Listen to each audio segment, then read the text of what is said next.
नमस्कार, स्वदेश न्यूज की खास पेशकश स्वदेश सितारे में आप सभी का स्वागत है। मैं हूं भागीरथ साहू। स्वदेश सितारे में आज हम रूबरू होंगे राइटर और डायरेक्टर धीरज मिश्रा से। धीरज मिश्रा का जन्म इलाहाबाद में हुआ। ग्रेजुएशन की पढ़ाई की, फिर कुछ सालों तक मैथ्स के टीचर भी रहे। 6th क्लास से ही पेपर में आर्टिकल लिखना शुरू कर दिया था धीरज मिश्रा ने।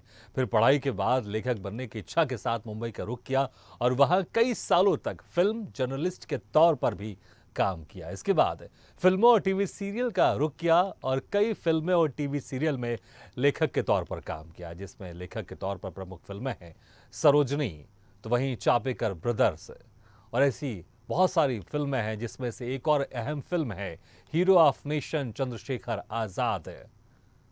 तो फिल्म दीनदयाल एक युग पुरुष, जय जवान जय किसान और ऐसे तमाम बहुत सारी फिल्में हैं जिसमें धीरज मिश्रा एज ए लेखक के तौर पर इन्होंने काम किया। तो वहीं लेखक के साथ एज ए डायरेक्टर भी ये लगातार इंडस्ट्री में काम कर रहे हैं।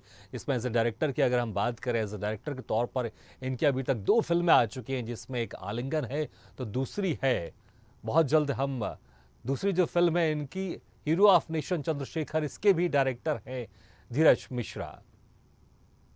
तो आज हम इनसे रूबरू होंगे और जानेंगे कि कैसे इनका जो सफ़र था मैथ्स टीचर से, उसके बाद फिर ये मुंबई जाकर फिल्म जर्नलिस्ट बने।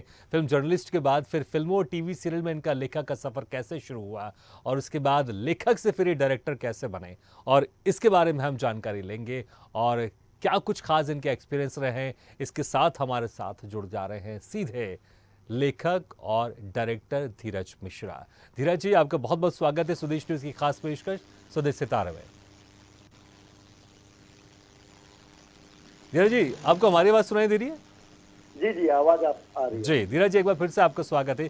धीरज जी, एज ए मैथ्स टीचर रहे हैं आप और 6th क्लास से आपने आर्टिकल लिखना शुरू कर दिया था। तो लेकिन जो देखिए, मैं जो बच्चों की उम्र मानता हूँ वो ये रहता है कि बच्चे बहुत सारी चीज़ करना चाहते हैं।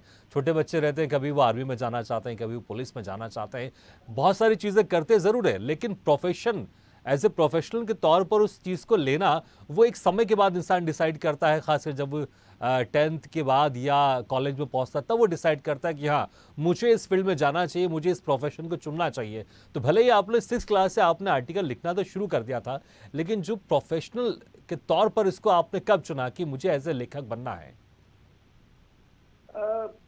देखिए, हम लोग 90s के स्टूडेंट हैं। उस समय सोशल मीडिया और इंटरनेट उतना चरम पर नहीं था, तो प्रोफेशन किस ईयर में चुनना है ये तो बहुत बात की बात आई। लेकिन ये कि मुझे बचपन से ही ना फिल्म लेखक बनने का एक था कि मुझे फिल्म लेखक बनना है और लिखना है। लेकिन जब मैंने ग्रेजुएशन करना शुरू किया और उस दौरान मेरा बम्बई आना जाना शुरू हुआ था, तो जब मैं आया, मैं लोगों से मिला, तो मुझे ऐसा लगा कि मैं जो है लिख सकता हूँ। तो कई लोगों ने मुझे बोला कि आप अच्छा लिखते हो, हालांकि मेरे आर्टिकल क्लास 6 से ही अखबारों में कई छपे। तो मुझे लगा कि मुझे ये प्रोफेशन चुनना चाहिए, और मैं ऑलरेडी टीचर था, मैं ठीक काम कर रहा था, और अगर मैं वहाँ काम करते रहता तो मैं आगे काफी जा सकता था इस लाइन में। मुझे वो लाइन भी अच्छी थी, लेकिन अंदर से जो कहते हैं ना कि अंतरात्मा, जो काम आपको करके ज्यादा खुशी होती है, वो यही काम था। तो ग्रेजुएशन के बाद फिर मैंने सीरियसली इस बारे में सोचना शुरू किया। तो ग्रेजुएशन के बाद फिर आपने इसको एज ए प्रोफेशन के तौर पर सोचना आपने शुरू किया। उसके बाद जब आप मुंबई गए तो वहाँ पर आपने कई सालों तक एज ए फिल्म जर्नलिस्ट भी आपने काम किया। तो वो क्या सोचकर आप मुंबई गए थे, और फिल्म जर्नलिस्ट के तौर पर आपने कैसे आप जुड़े इस इंडस्ट्री से, खासकर हम पेपर की दुनिया से बात करें, और उसके बाद फिर फिल्मों और टीवी सीरियल में एज ए लेखक का सफर कैसे शुरू हुआ आपका? मैं जब बम्बई गया तो मेरा एक ही गोल था कि मुझे फिल्में लिखनी है फिल्म। जी जी, मुझे कोई दूसरा गोल नहीं था। हाँ।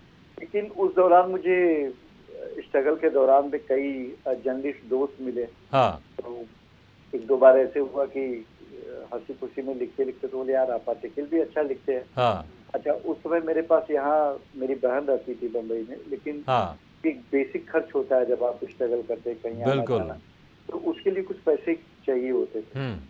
तो जो मैं टीचिंग प्रोफेशन से वहाँ धनबाद से करके लाता था, कुछ दिन में खर्च हो जाते थे, तो मुझे यहाँ एक रेगुलर इनकम की जरूरत थी। तो इस वजह से मैंने वो जर्नलिज्म, और मुझे क्योंकि वो लिखने का ही काम था, हाँ, तो और उसे पैसे भी मिलने लगे थे, तो मैं कई अखबारों के लिए स्वतंत्र रूप से लिखने लगा तो था। किस लेकिन तरह के आर्टिकल्स आप लिखते थे? क्या फिल्मों के रिव्यू या कलाकारों के बारे में, जैसे आजकल माया नगरी के इस तरह के जो बड़े बड़े मैगजीन होते हैं उसमें छपते हैं, इस तरह के आर्टिकल्स आप भी लिखते थे उस वक्त?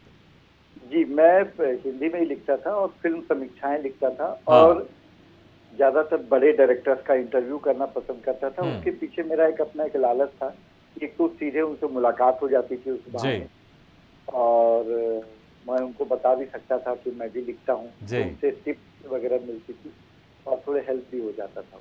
तो कोई ऐसे उस वक्त के डायरेक्टर का इंटरव्यू जो बड़ा यादगार रहा हो और आपको लगा कि वाकई ये जो मेरी स्ट्रेटेजी थी ये बड़ी काम कर गई, और इसके इसके जरिए कम से कम इस डायरेक्टर से मेरी मुलाकात हो गई फिल्म जर्नलिस्ट बनकर? ऐसे कई लोग थे, PR इशारा साहब हैं, और आज के कई जो स्टार हैं हाँ। उनके भी मैंने काफी इंटरव्यू लिए हैं। जी। तो डेफिनेटली काफी हेल्प हुआ। हाँ। तो कई टिप्स भी मिली कि कैसे आपको आगे बढ़ना चाहिए, क्योंकि हाँ। तब किसी का एड्रेस ढूंढना ही बहुत बड़ी बात थी। हाँ। आज तो सोशल मीडिया पे आप किसी का नाम डालो तो आप लिंक्डइन है, पूरी बहुत सारी डिटेल साइट सारी है। मिल जाती है। जी जी। उस वक्त तो किसी का एड्रेस और फोन नंबर मिल जाता था तो लगता था कि वो मिल गए, वो बहुत बड़ी बात हाँ। होती थी। जी। आधी जंग जीत ली उस वक्त, ऐसा लगता होगा। आधी आधी आधी जगह जी। थी। अच्छा, उसके बाद फिर जब एज ए फिल्म जर्नलिस्ट काम करते करते फिर पूरी तौर से जो एक आपका जो सपना था, क्योंकि फिल्म जर्नलिस्ट तो आप एक ऐसे ही मैं कहूँगा एक जरिए के तौर पर आप कर रहे थे कि इसके थ्रू मुझे कहीं और जाना है, तो जहाँ आपको जाना था वो जो पहला ब्रेक था आपको वो कैसे मिला? टीवी सीरियल था या फिल्म था जिसमें आप ऐसे पहली बार लेखक के तौर पर आए थे और जिसके लिए आप मुंबई भी गए थे? मेरी ना, मुझे कोई चीज ना आसानी से नहीं मिली है। हर एक हम्म। चीज के लिए बहुत लंबा एक स्ट्रगल करना पड़ा। जी। तो उस दौरान मुझे पता चला कि एक पृथ्वी थिएटर है बम्बई में, हाँ। और वहाँ पे लोगों का गढ़ है, लोग मिलते जुलते हैं। तो चूंकि मैं धनबाद के दिनों से ही इफ्ता से जुड़ा हुआ था, हाँ। और मैंने इफ्ता के लिए करीबन 200-250 स्ट्रीट प्ले भी लिखे हैं, अच्छा। और मैं खुद भी कल्चरल प्रोग्राम वगैरह करता था। तो इफ्ता का हम्म। नाम मैंने बहुत सुना था कि इफ्ता एक जरिया होता है सिनेमा में जाने के लिए। तो उस हम्म। लालच में मैं पृथ्वी थिएटर गया। वहाँ कैफी आजमी साहब आते जाते थे। हम्म। तो कैफी आजमी साहब को मैंने बताया कि मैं लिखता हूँ। हम्म। तो उन्होंने बोला कि आपने कुछ लिखा है? तो मेरे हम्म। पास कुछ कागज पे लिखे हुए थे वो, क्योंकि उस जमाने में कागज पे ही लिखा रहता था। तो कैफी आजमी साहब बोले एक काम करो, आप रहते कहाँ हो? तो मैंने बताया कि मैं चरनी रोड रहता हूँ। तो उन्होंने बोला कि आप चरनी रोड में एक लाइब्रेरी है, पहले आप जाके पढ़ो। और उन्होंने उस लाइब्रेरियन के नाम पे वहाँ एक चिट्ठी भी लिख करके दी हम्म। कि आप जाओ और वो आपको फ्री ऑफ कॉस्ट मेंबर बना देंगे। वो हम्म। चिट्ठी, तो मुझे लगा कि ये बड़े लोगों के छिछोले हैं, यहाँ चले जाओ वहाँ चले जाओ, असली बात कोई नहीं कर रहा कि आप उसके सीधे फिल्म लिखो। उसके बाद जब करीबन 6 महीने के बाद हम्म। इफ्ता का कोई कार्यक्रम हो रहा था, तो मैं वहाँ गया। तो उन्होंने मुझे देखते ही पहचान लिया और बोला कि चिट्ठी रखी है कि फाड़ के फेंक दी? तो मैंने बोला सर चिट्ठी तो रखी है। बोले आप जाइए और इसको सीरियसली लीजिए। हाँ। और फिर मैं गया, और सबसे पहली जो किताब थी वो मैंने निर्मला पढ़ी, उपन्यास। हम्म। और फिर कैफी आजमी साहब के घर आना जाना शुरू हो गया। और फिर मेरे दोस्त ने मुझे जावेद अख्तर के पास भेजा। जी। जावेद अख्तर साहब शायद प्रेम लिख रहे थे, काफी पुरानी बात है। हाँ। उन्होंने बोला कि अच्छा, और मैंने बड़े गर्व से कहा कि मैं इलाहाबाद से, क्योंकि मेरा जन्म इलाहाबाद से है। तो मुझे पता था कि इलाहाबाद और यूपी के आसपास कई राइटर हुए। हाँ। तो उन्होंने मुझे कुछ लिखने के लिए दिया कि आप लिख के दिखाओ। तो मैं आधे घंटे तक कुछ लिख नहीं पाया, मेरे हाथ पांव ठंडे हो गए। अच्छा। तो उन्होंने कहा आप यहाँ अपना समय गंवा रहे हैं, और यूपी का होने से कोई राइटर नहीं बन जाता है, आप जाके पढ़ाई लिखाई करो, तमाम काम है, ये फिल्मी दुनिया के चक्कर में आप मत पड़ो। हाँ। तो मुझे बड़ी हताशा हुई, और मैं निकल रहा था कि कैफी हाजमी साहब संयोगवश वहां से शायद उनके घर आए हुए थे, काफी पुरानी बात है। तो उन्होंने बोला क्या हुआ? तो मैंने कहा कि ये कह रहे कि आप राइटर नहीं बन सकते। उन्होंने कहा ये बड़े आए हैं, ये बड़े राइटर हैं। तो कैफी आजमी साहब किसी को समझते नहीं थे, उन्होंने मेरा बड़ा हौसला बढ़ाया। जी। तो शुरुआती दिनों में कैफी आजमी साहब ने बड़ी हेल्प की। हाँ। फिर मैं शुरू में कुछ गुजराती नाटक भी लिखे, और धीरे धीरे एक एक कदम आगे बढ़ा। जी। सबसे पहला वो क्या था आपका, नाटक था या फिल्म था जो आपने एज ए फुल फ्लेश्ड लेखक के तौर पर लिखा था आपने? देखिए, सबसे पहले मैंने लिखा उपन्यास पतझड़ और बहार। ये उस वक्त मैं 20-21 साल का रहा हूँगा। जी। और बड़ी उसकी चर्चा हुई उस उपन्यास की। हाँ। तो मैंने और 3-4 उपन्यास लिखे, लेकिन मुझे लगा कि ये वो जरिया नहीं है जो मैं खोज रहा हूँ और उससे मैं आगे जा सकता हूँ। फिर मैंने इंदिरा गांधी के ऊपर प्ले लिखा, जी। इसके कई जगह मंचन हुए। हाँ। और जब मैं इंदिरा प्ले के बाद बम्बई आया तो लोगों हम्म। का नजरिया बिल्कुल बदल बदल चुका था मेरे प्रति, जी। और वो बहुत ज्यादा गंभीरता से लेने लगे, वो भी जो मुझे पहले गंभीरता से नहीं लेते थे। हाँ। और उन्होंने मेरे नाटक को पढ़ा और बहुत लोगों ने सराहा। रमेश तलवार जी के पास भी मैं गया था, हम्म। अभी हाल में उनसे मुलाकात हुई, तो अब तो खैर वो पुरानी बातें उनको याद रही नहीं। तो इंदिरा के बाद जो है ना, लोगों ने मुझे काफी सीरियसली लेना, उसका हिंदी और उर्दू दोनों में वो छपी भी और मंचन भी हुआ। जी। ग्रेट, बहुत बढ़िया। तो इसके बाद जो ये तो आपके हो गए, उपन्यास हो गए और सब किताबें हो गई, लेकिन जो पहला आपका जो टीवी सीरियल था, जो पहला फिल्म था, वो एग्जैक्टली क्या था? वो सबसे पहले क्या था? फिल्म लिखी आपने कि टीवी सीरियल देखिए, लिखा आपने? मैंने टीवी और फिल्म साथ लिखी, लेकिन वो मैंने घोस्ट राइटिंग की। हिंदी अच्छा। फिल्म इंडस्ट्रीज में एक घोस्ट राइटिंग होती है जिसमें बड़े राइटर और डायरेक्टर अच्छा, राइटर्स लिखते को आप हैं, नाम किसी और का जाता है, उसको जी घोस्ट जी राइटिंग जी कहते हैं। जी जी, और काफी बड़ी बड़ी फिल्में हैं, लेकिन चूंकि मैं घोस्ट राइटर था इसलिए उसका नाम नहीं ले सकता हूँ। जी। अच्छा, उसको आप लेकिन भूत ही रहना, आप उसको भूत ही रहना देना चाहते हैं, वर्तमान नहीं बनाना चाहते। इस बात का मैं इसलिए जिक्र कर रहा हूँ कि बम्बई में बहुत सारे राइटर आते हैं, उन्हें ये पता होना चाहिए कि पहले उनको घोस्ट राइटिंग ही करनी पड़ती है। अच्छा, मैं चाहूंगा थोड़ा सा आप और डिटेल में बता दीजिए ये घोस्ट राइटिंग क्या होती, ताकि जो नए राइटर या फिर जो नए दर्शक हैं वो इन चीज़ों को थोड़ा बेहतर समझ सकें। आ, एक बड़े राइटर हैं जिनका नाम नहीं लेना चाहूंगा मैं जी। अभी, क्योंकि तो मैं उनके पास गया काम मांगने के लिए, तो उन्होंने हाँ। कहा कि क्या लिखा है आपने, तो मैंने उनको कागज वगैरह का दिखाया, तो कुछ 5-7 मिनट तक वो पलटते रहे, बोले यार आपकी हिंदी तो बहुत अच्छी है, हाँ। तो आप लिखेंगे? तो मैंने कहा हाँ बिल्कुल लिखूंगा। तो बोला आपको घोस्ट राइटिंग करनी पड़ेगी। मैंने कहा घोस्ट राइटिंग क्या होती है? हाँ। तो वो हंसने लगे, बोले कि लगता है आप नए हैं बम्बई में। मैंने कहा नहीं, 2-3 साल हो गए मेरे को यहाँ पे। हाँ। तो उन्होंने बताया कि आप मेरे साथ फिल्म लिखेंगे, लेकिन आपका नाम नहीं आएगा, मैं आपको पारिश्रमिक जो भी होगा वो मैं दूंगा। जी। तो अच्छा भी रहा, क्योंकि इसी बहाने कई बड़े बड़े लोगों से मिलना हुआ, और मैंने कोई फिल्म राइटिंग का स्पेशली कोई कोर्स नहीं किया हुआ था। जी। तो मुझे घोस्ट राइटिंग के, मैं शुरू में किताब की तरह लिखता था, तो घोस्ट राइटिंग के दौरान ही उन्होंने मुझे बताया कि फिल्म का स्क्रीन प्ले क्या होता है, हम्म। डायलॉग क्या होता है। तो मेरे अंदर एक परिपक्वता जो है वो वहां से आनी जी। शुरू हुई।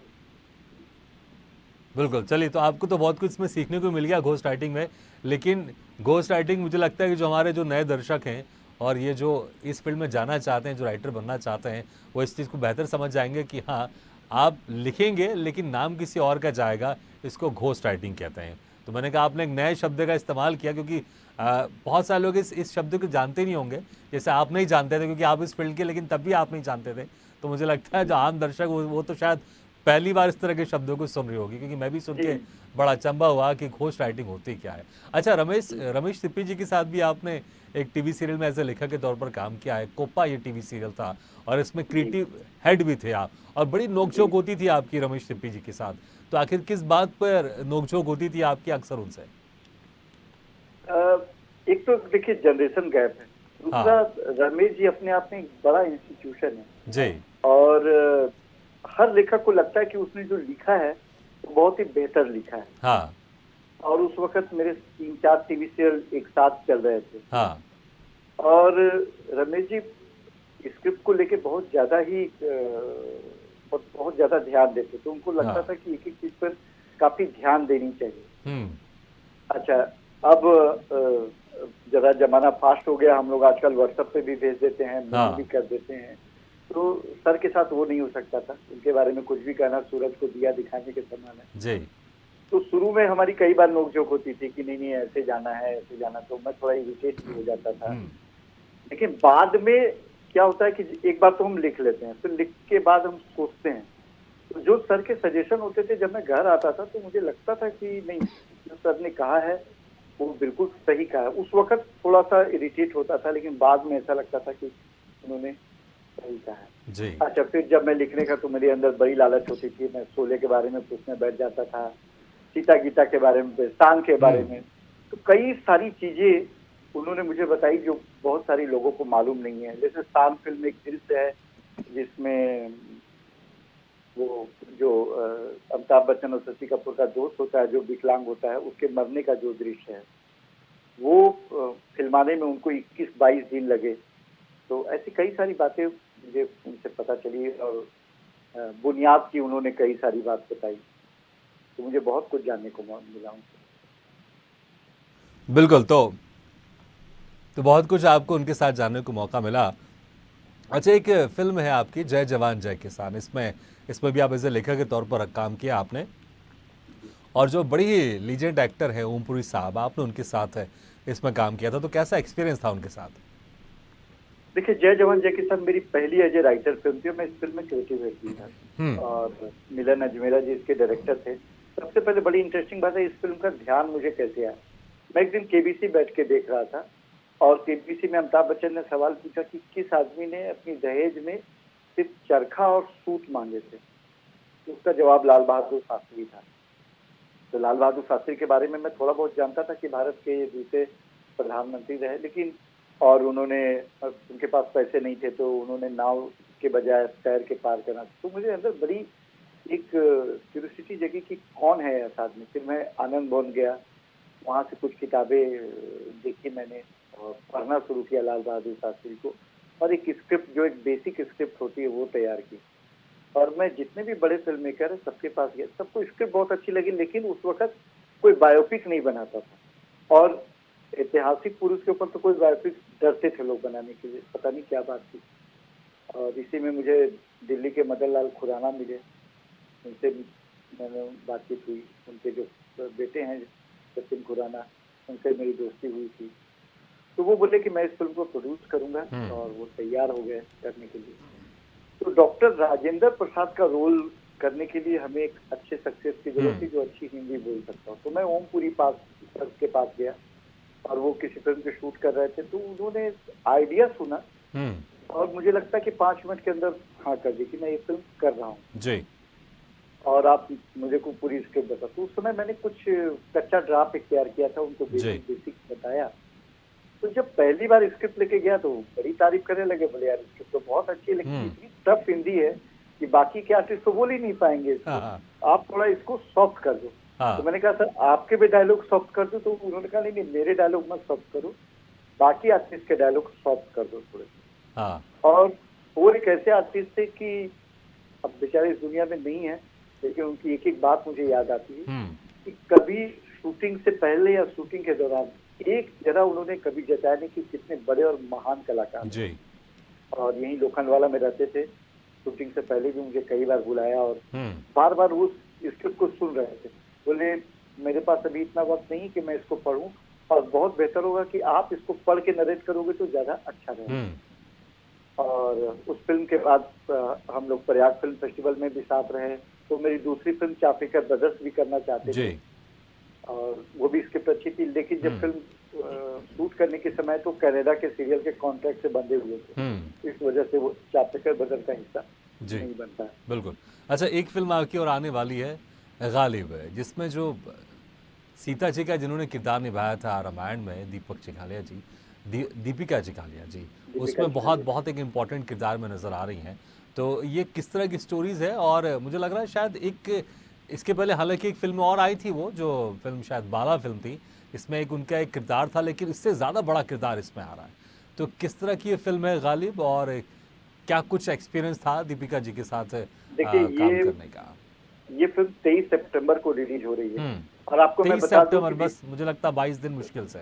जी। तो मैं आपको बहुत बहुत शुभकामनाएं दे देता हूँ अभी से। धन्यवाद। पहले मैं ये बताऊंगा कि दीपिका जी का जो कमबैक हो रहा था वो गालिब से ही हो रहा था। अच्छा। इससे पहले मैंने उनको गुजराती शो होस्ट करके हुए देखा, तो मुझे एक ऐसा चेहरा चाहिए था कि जो उसने बहुत दिन तक कुछ काम नहीं किया हो और उसके बारे में लोगों का एक परसेप्शन नहीं हो कि अच्छा माँ ऐसी दिखती होगी, भाभी ऐसी दिखती होगी। तो जब मुझे पता चला कि उन्होंने काम करना शुरू कर दिया है, तो मेरी एक प्रोड्यूसर है मीना घीवाला जी, मैंने उनसे नंबर लिया और जब मैं उनसे मिला तो उनको बताया कि अफसर गुरु की वाइफ का है, तो बिल्कुल थोड़ी अनकॉन्शियस हो गई, नहीं मैं ये रोल नहीं कर सकती हूँ, मेरी एक छवि है सीता जी की। मैंने उनको समझाया कि अफजल गुरु एक आतंकवादी था, लेकिन उसका परिवार आतंकवादी नहीं है। ये कहानी एक माँ बेटे के रिश्ते के ऊपर आधारित है, जिसमें एक आतंकवादी को जब फांसी हो जाती है तो उसके परिवार पे क्या बीतती है, ये उसकी कहानी है और थोड़ा सा वास्तविक और बाकी मैंने काफी सारा फिक्शन किया। हम्म। तो करीबन 3-4 बार अलग अलग तरह से स्क्रिप्ट मैंने उनको सुनाई, जी। तब उनको लगने लगा कि नहीं, ये वो रोल है जो उसको करना चाहिए। हालांकि सोशल मीडिया पे हमें बहुत गालियां मिलती हैं, दीपिका जी को भी गालियां मिलती है जब अच्छा। उनका लुक आया, लेकिन ट्रोलर्स के लिए हम कुछ नहीं कर सकते। सिर्फ इतना हाँ। कर सकते कि आप फिल्म का वेट करिए, आप देख लीजिए, उसके बाद अपनी आप राय रखिए। जी, बिल्कुल। अच्छा, आपने कहा कि जो ये फ़िल्म थी इसमें दीपिका चिखालिया जी वापस कमबैक कर रही थी, ऐसी अनीता राज जी ने भी आपकी फ़िल्म से ही कमबैक किया है। तो बहुत सालों बाद बड़ी फेमस एक्ट्रेस रही हैं अनीता राज जी। तो जो फ़िल्म है दीन दयाल एक युग पुरुष, इससे उन्होंने कमबैक किया है। तो कैसे कैसे आप मतलब कि क्या उन्हीं लोगों पर नज़र रखते हैं कि जो एक ज़माने में बड़े फेमस रहे हों, तो क्यों नहीं कमबैक में उनका इस्तेमाल कर लिया जाए? तो आपकी फ़िल्में भी लाइमलाइट में आ जाएँगी और लोग उसको पसंद भी करेंगे, और जिन दर्शकों को लोगों का बड़ा प्यार मिला है और दोबारा देखकर दर्शक भी खुश हो जाएंगे। देखिए, इसमें एक बात मैं और क्लियर कर दूं, मैंने करीबन 170 नए कलाकारों को चांस दिया जिन्होंने अच्छा। कभी भी स्क्रीन पर कोई काम नहीं किया हो। जी। मैं जिस तरह की फिल्में बनाता हूँ उसमें चरित्र जो कैरेक्टर वो निभाते हैं वो बहुत बड़े कैरेक्टर होते हैं। जैसे गालिब दीनदयाल एक उसमें वो दीनदयाल की मुंह बोली बहन बनी अनीता राय, जी। तो उस कैरेक्टर के बारे में किसी को मालूम नहीं है। हाँ। अगर मैं आज का कोई आर्टिस्ट लूंगा तो जाहिर है कि उसका जो पिछला जो काम है उसकी छवि उसके साथ वो कैरी ऑन होगी। बिल्कुल। तो लोग करेंगे अच्छा उन्होंने शमशेरा में ये किया था या फली फिल्म में ये किया था। अगर किसी आर्टिस्ट ने 5-6, जैसे अनीता राज जी ने भी 5-6 साल तक कुछ काम नहीं किया था जी। कुछ पारिवारिक वजह से, मेरी फिल्म के बाद वो छोटी सरदारनी में फिर नजर आई। तो जब मैं उनको बताया कि ये एक ऐतिहासिक फिल्म है तो उन्होंने कभी किया नहीं था इस तरह का कैरेक्टर, तो उनको रोल बहुत पसंद आया और जी। उन्होंने दीनदयाल के बारे में काफी सुना हुआ भी था। हाँ। उनको बहुत अच्छा लगा। फिर मुझे मेरी नजर उनके नाखून पे पड़ी। आजकल आर्टिफिशियल नाखून का एक जमाना है। हाँ। तो मैंने कहा मैडम ये आपको नाखून निकालना पड़ेगा, तो डोंट वरी मैं ये निकाल दूंगी।